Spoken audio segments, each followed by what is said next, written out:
Good morning, everyone. Welcome to Gulfstream Park today, and it is a sort of overcast day. We've had rain throughout the whole week here, last week, and now going into this week. So we're off the turf today, and we have muddy conditions to start the afternoon. You can see how full the lake is, and more importantly, this is the final day of the fiscal year. We have mandatory payouts in the Rainbow Six, in the late Pick Five, the late Super High Five. Everything has to go today. There's no carryovers because the Florida New Year starts somehow on July 1st. I don't understand it. I just know we have to run on the last day of this fiscal year and the first day of the fiscal year. So we got the mandatory payouts this afternoon. So should be an interesting day to do some betting in here because there's a couple of ways you can take down some nice cash today, especially if you're an off-track handicapper. So we're starting the day, as I mentioned, money off the turf. Let's look at today's first race. It's 7 furlongs, originally scheduled for 7.5 on the turf to be run at 7 furlongs on the main track. These are maiden special weight filly 2-year-olds. And I still kept the number one horse, Magnolia Road, on top of my ticket, who's going to stretch out to 7 furlongs on the dirt after rallying along the inside. Finished third in a 5 furlong debut. That, of course, that was on the grass for Antonio Sano. He's got the leading jock in here, Edgar Zayas, in the saddle, is a daughter of violence, who's certainly bred to respond favorably to the added distance. Now we'll see how the horse handles the off track. The current favorite up there is the number 5, Kelsey Shot, a horse we'll get to. Then my number 6 horse in here, or the number 6 horse, my favorite daughter, is another going to try 7 furlongs on the muddy track after dueling for the lead, was bumped at the 3/16th pole, finished fourth behind aforementioned Magnolia Road. That was going 5 panels on the turf for Jeff Engler. Christian Torres, I guess the board's trying to tell us something here, or at least co-favorite up there right now, or 6-5 actual favorite, is Kelsey Shot, who's debuting for Kelsey Danner.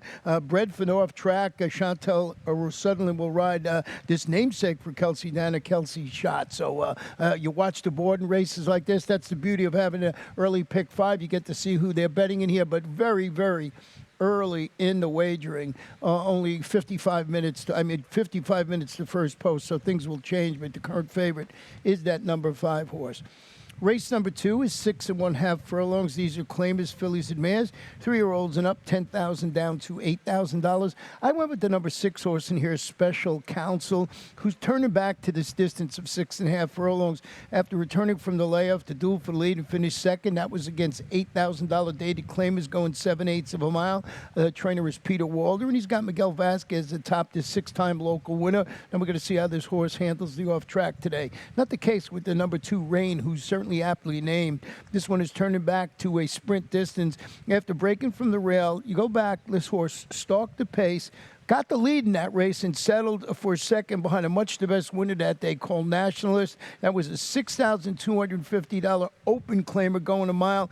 Bill Theranos is the trainer, Angel Arroyo, and as I mentioned, this horse, 3 starts on the wet track with a win and a second. So there's reason to believe this track will be okay for number 2, Rain.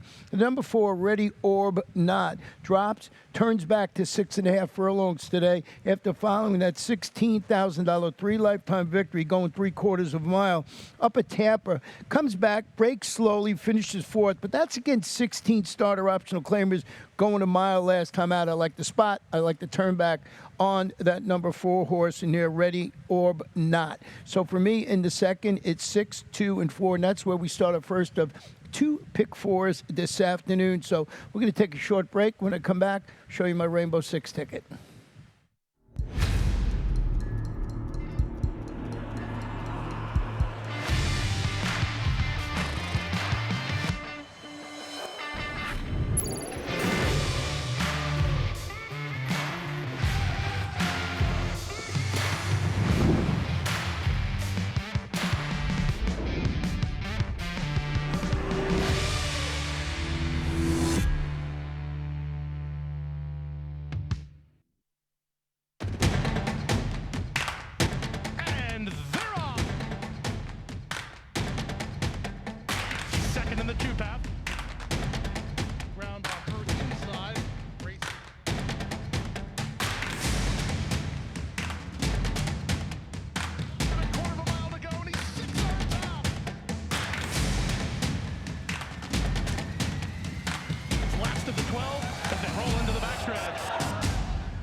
Welcome back to Gulfstream today. Just a couple of minutes before noon. If you're just joining us, mandatory payouts and everything today. Everything must go on the final day of the Florida fiscal year. So late Rainbow Six, of course, the late Pick 5, the late Super High 5. So everything must go today. With that said, let's take a look at my Rainbow Six ticket in here. And you see I went too deep in here. I went with Crystal Coast, who's a two-time winner on the turf, but a lot of the horses in here have only one win. We'll see if that one can handle the main track. The number 3, 10 Pin Alley, I think might be the logical one as far as the surface switch goes this afternoon. In the fourth race, I went 3 deep. I couldn't separate Nacho Papa, who's going to be the big favorite, and probably singled for Saffie Joseph, but I had to use Alejandro's team in Honolulu Express. I think they're pretty capable. I wanted to see if I could knock one of the favorites out in that race. 2 deep in race number 5, which goes to 7 furlongs in the main track. 5, Amacoco Pebbles, won like by 10 lengths last time out for Dan Hertak. Now, first time for Carlos David, who does incredible first off the claim. And I also used Charlotte the Brit, who's dropping to this level and turning back, so I think that's a good spot. Race number 6, what a great race this is. We got Man of Honor, the 5-horse, Doc Amster, who has that speed, stepping up, and Legal Deal, who's 3 for 4 on the wet track. So if you're looking for the wet track runner in there, might be Legal Deal.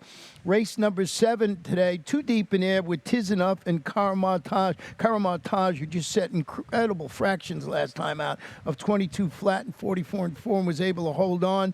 MC Jaramillo going for two in a row on that horse. And then the last race was taken off the grass to be run on the main track. And I did go with the number 6 horse in here, Muda Rafek or Muda Camille. So we got a mouthful with those 2 horses. Triple Deputy on my ticket. So 3 deep in here with the 6, 4, and the number 3. Getting back to this third race, let's tell you about the conditions. It's originally scheduled for 1 mile and 1/16 on the turf. Now to be run on the Muddy Maiden track. It's a starter optional claimer.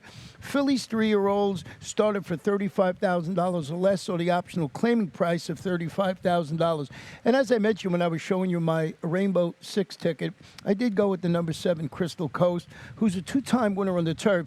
We're going to try a notch third star after stalking early and drawing clear late to defeat those 22 lifetime claimers. Now that was going 7.5 furlongs on the turf, but this Carlos David, trained daughter of Animal Kingdom, has run okay in the dirt in the past, albeit it was on a fast track. So we'll see how this horse runs today on the off-going, but I like the fact that this is a 2-time winner in the field, albeit I know those both were on the turf.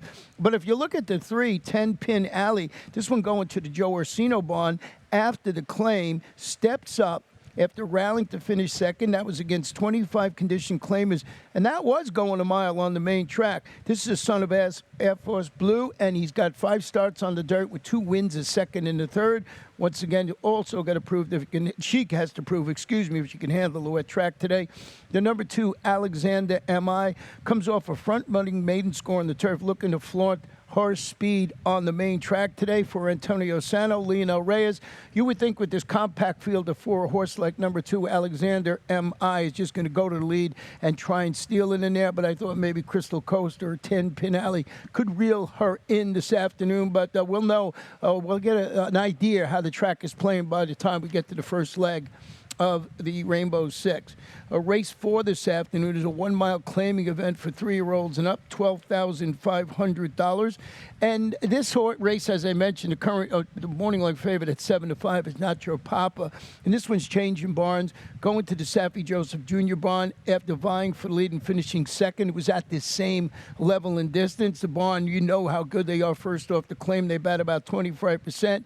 And you got MC Jaramillo handling the inside draw this afternoon, going this 1-turn mile. Now, the number 4 horse in here, Alejandro's team, he's making his first start since posting back-to-back victories, including that 20 condition claiming score going a mile. First start after the claim by Steve Caceres. So we got a stat with Steve Caceres. Winner last time out at Gulfstream Park over the last 3 years. He's 17 for 56. That's 30%. That is excellent. In the money, 48% of the time. And he's got that 2.65 ROI. So winner last time out, which was not Alessandro's team because that was the first after the claim by Steve Caceres, but certainly a good barn. They're going to give Nacho Papa a run for your money, and that's why I used both those horses, and also used the number 3 Honolulu Express on my ticket, who does his best running at this $12,500 level. Drops. He responded in the first race after the claim by Gilberto Zerpa with that stalk and fade outing, but that was against 16 starter allowance runners, and that was going 7/8 of a mile. The barn is pretty good, about 21%, with second start back after a 45 to 180-day layoff, and you're getting Edgar Zayas penciled in for the return riding assignment. So Edgar thinks it's a wise move to ride this horse back, and certainly do I. I think it's a good spot for Honolulu Express, and thus using all 3 horses on my Rainbow Six. And if you're not aware, this is where the Lake Pick 4 will start this afternoon, I believe. Yes, will it be the Pick 4? It's hard to know with these 8 races. Let's check. Make double sure that we got it right here. This is bet 3. It's not right on top of there. We'll check it out later on when we come back. So 1 for number 3 for Honolulu Express this afternoon. Different with this 8-race card. Let's go. We got a little sticky sheets of paper here because of the damp weather. Race number 5 this afternoon is a 7 furlongs on the main track. Now is originally scheduled for 7.5 furlongs on the turf. These are claiming fillies, 3-year-olds, or fillies and mares, 4-year-olds and up. Non-winners of 3 races in life. We're going to scratch the 3 inside horses, number 1, 2, and number 3.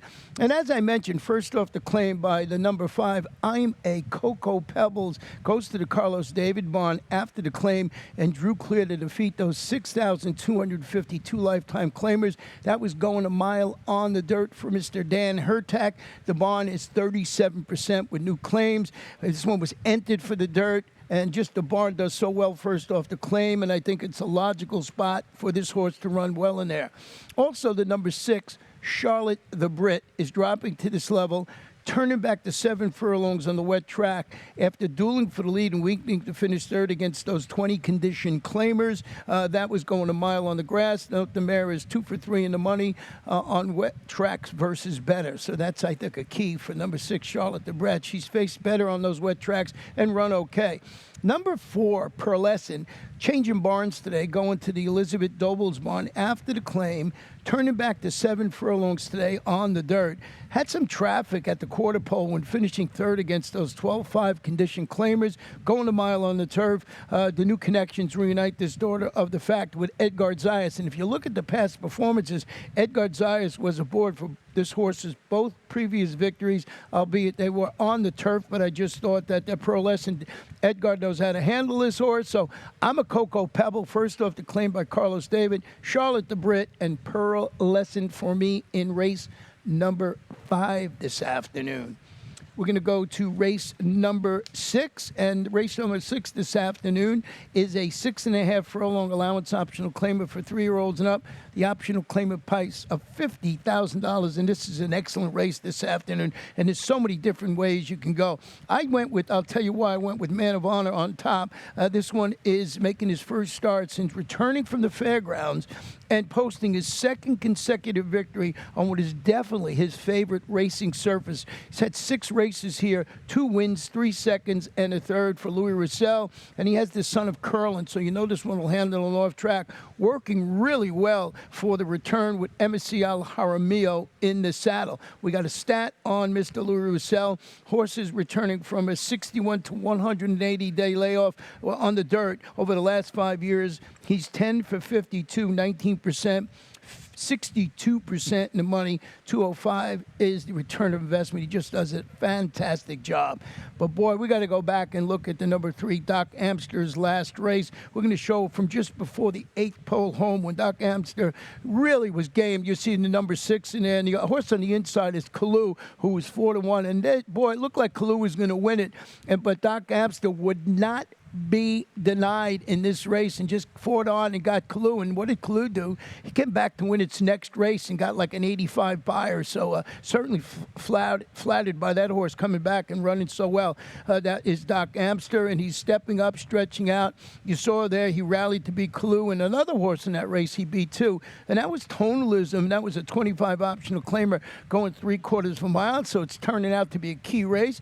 Edgar Zayas hops aboard as MSCL Jaramillo going to ride Man of Honor this afternoon. So a little bit of musical jockeys there. Now the number 6 horse in here, Legal Deal. When you're handicapping for North Track, you got to look at this horse. Turn it back to 6 1/2 furlongs after stalking the pace and finishing third. That was really a competitive $16,000 starter allowance going 7/8 of a mile. Carlos David has Edwin Gonzalez atop this winner of 4 of 8 races locally and has won 3 of 4 races on a wet track. So that looks like the major player in this race, horse for course, and loves a wet track on a day when we have a wet track. So it looks like a pretty good spot for number 6 Legal Deal, and one of the reasons I could not leave that horse off my Rainbow Six ticket today. I just think he has a big shot, especially if the track stays like this. But, you know, being South Florida, if we get some sun, this track could dry out awful fast. That's been the conditions here in South Florida for years and years. If we get some sun, everything dries out real nicely. Race number 7 this afternoon, 6 1/2 furlongs, allowance optional claimers, state-bred fillies and mares, 3-year-olds and up. Optional claiming price is $12,500.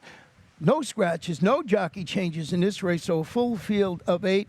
And I did go with the number 4 horse in here, Tiz Enough, who's making her first start since finishing 4th as the favorite. It was a monster key race that produced 3 next out winners from 4 starters. And you know I'm a big aficionado of key races. Vernon Allison has Edwin Gonzalez up, so I'm going to key off that race and put number 4, Tiz Enough, on top of the ticket. But number 3, Kamar Taj, stepping up to face winners after drawing clear to win her state-bred special weight debut. Boy, did she win in impressive fashion. If you get a chance to go back and look at the fractions this horse set. 22 flat, 44 4, and looked like this horse was going to stop, but just really fought on bravely and won it for Terry Pompey. MSCL Jaramillo going for 2 in a row. Boy, that was a pretty nice performance by that horse last time out. Number 7, Kitty Kitty, is another one going to step up to face winners today after recovering. Sort of had an awkward start in that race to defeat those 50 maidens and won it rather impressively after having a little trouble at the start. Won it by about 4 1/2 lengths for John Vincent. But John hasn't started many horses at the meeting, but look at his record. He's had 6 starts with 3 winners. That, to me, is 50%. And he has got Victor LeBron in the saddle. So the barn, not a lot of starters, but boy, have they been running well. So Tiz Enough, the 4, Kamar Taj, the Speedball, and number 7, Kitty Kitty. These 3 fillies, we'll see how they run this afternoon. Our final race on this compact 8-race card was originally scheduled for a mile on the turf to be run a mile on the main track. These are maiden claim is 3-year-olds and up, $35,000. And I like the number 6 in here, and that's Muda Rafek, who's returning from the layoff, cutting back to the mile on the dirt after breaking slowly from the rail. And I thought that was a tough break for this horse. Finished 6th. Now, that was against 35 maidens going a mile in the 16th on the grass. Juan Rizzo has the Son of Frost. They're training forwardly and has Miguel Vasquez atop this colt. And look at this colt, 2 for 2 in the money on the dirt. So if you're looking for a little bit of a price, I don't know with the change to the main track, what that price on the horse, that was my long shot on the turf today, but I kept it on top for the reasons of this horse running 2 for 2 on the main track. Then you got the number 4, Buda Camille, who goes to the Juan C. Avilar barn after the claim. You look, ran 2nd last time against 20 maidens on the dirt. He's also 2 for 2 in the money on the wet track, so he knows how to handle the wet track. And then I used the number 3, Triple Jeopardy, who's dropping a notch. Took the overland route last time. I'm rallying wide to finish 3rd against 50 maidens going a mile on the turf. Jose Pinchin, Edgar Zayas returning on the Son of Kozan, so Kozan certainly can handle the north track. And on the inside, Creative Choice going back to the dirt with blinkers added. That horse is lightly raced, but has run okay in his previous race on the main track. So we went 4 deep in that last race. I mean, that I'm going to talk about. 6, 4, 3, and 1. So an 8-race card. Remember, mandatory payouts in the Rainbow Six, Late Pick 5, Super High 5. We're going to take a short break. When we come back, we'll have our lightning round.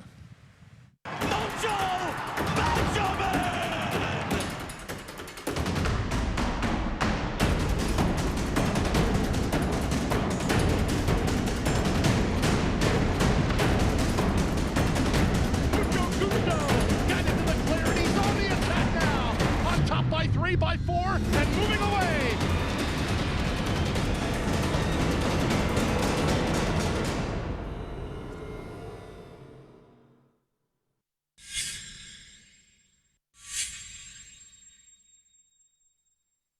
And welcome back to Gulfstream today on this special Wednesday afternoon, final day of the fiscal year for Florida. And we have a really interesting lightning round, if I do say so myself today. And we're going to start it off with a great guy, and that is Buff Bradley. If you go back and look at Buff Bradley, him and his dad trained Brass Hat, who of course won the 2006 Grade 1 Don Handicap, and just Groupie Doll, just one of my favorite fillies in the whole world. And he's one of the good guys. He's going to hang it up, but he's going to stay in racing. So we just wanted to say good luck to Buff Bradley, who we see here every winter, and he's had some really nice horses run through this, as I mentioned, just Brass Hat and Groupie Doll, to name a few. So good luck on his future endeavors.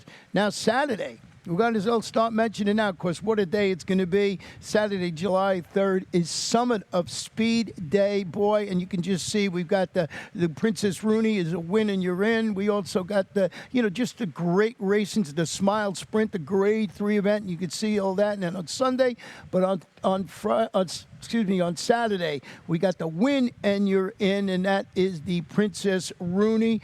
And you know who's going to come? There you go, the Princess Rooney Invitational. What a stake. It's a Breeders' Cup Challenge race, so you can see win and you're in. If they win that race, they get a shot in the Breeders' Cup Filly and Mare Sprint on November 6th at Del Mar. And we have a great race shaping up on Saturday, and one of the horses that's going to be running in that Princess Rooney is CC. This one is a multiple Grade 1 winner, trained by Michael McCarthy, likely favorite in the Grade 2 Princess Rooney. Will be here Saturday, already on the track, so we're getting to see some classy horses, of course, from California, and what a year Michael McCarthy has had. So that will be on Saturday, and it's just going to be a great weekend. And we have great races all throughout the surrounding tracks, and of course up at Pimlico on 4th of July Sunday. It is Independence Day, Stakes Day. They got 4 stakes with the $375,000 in purses. That is on Sunday, July 4th. It's part of the Red, White, and Blue Festival throughout the Stronach track. So it's going to be a great weekend of racing, and that's how we see the 8-race card today, and we've got, of course, mandatory payouts. And mark this down, because we're back tomorrow with another 8-race card, first day of the fiscal year, the new fiscal year for Florida, and then we're off on Friday for live racing, but back on Saturday with all those races we just showed you. So we'll be back here in just a little while for the first race. And they're off. Second in the 2-path. Round off first inside. Race.